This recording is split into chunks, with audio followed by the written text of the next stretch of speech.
Hey Gina, this is Mrs. Skogland. Just wanted to give you a little bit of feedback on your summer assignment. And so we're mostly going to be talking about chapter 1 since that was the question you starred, but I'll kind of reference some other things as we're going.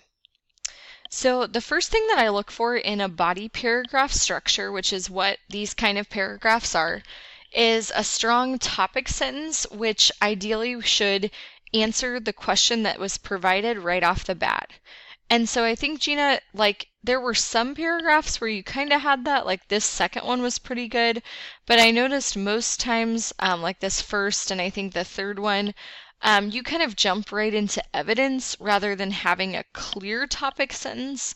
So just keep in mind we do want that to be separate. So come out and give me a little preview of what the difference between R and L directed thinking is right off the bat, okay? Next, I actually look at the end of your paragraph and I'm looking for a concluding sentence which will tie back to the question and sort of wrap everything up and tie it all together. Again, I noticed those weren't really present, at least very clearly most of the time, so that would be a good revision to go back and make is adding like a clear end to your paragraph. Next, I looked at evidence. I thought you did a pretty good job selecting evidence, Gina, that supported what the question was asking.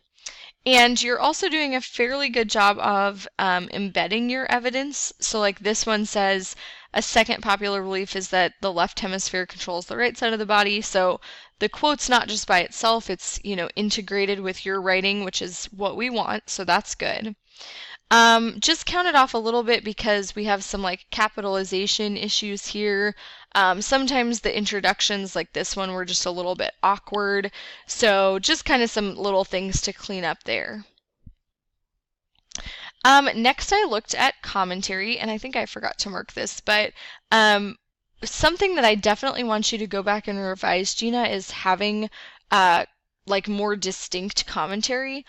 A lot of your paragraphs, I noticed, just jump from evidence, more evidence, more evidence, and we need some of your own analysis and thoughts in there.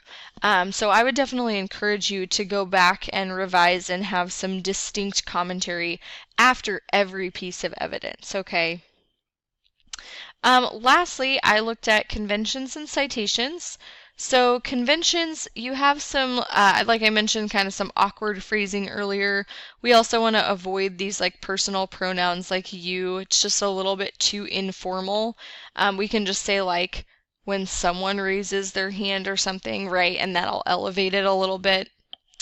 In-text citations, you're really close, but just some inconsistencies like this shouldn't have a period. This one, the quote should be before the citation, so just kind of some little things there. Next, I looked at your R-directed activities, and I just wanted to comment especially on the last one. Obviously, I was so sorry to hear about what happened to your dad, but I thought it was really neat that you connected and were interested in the book because of that.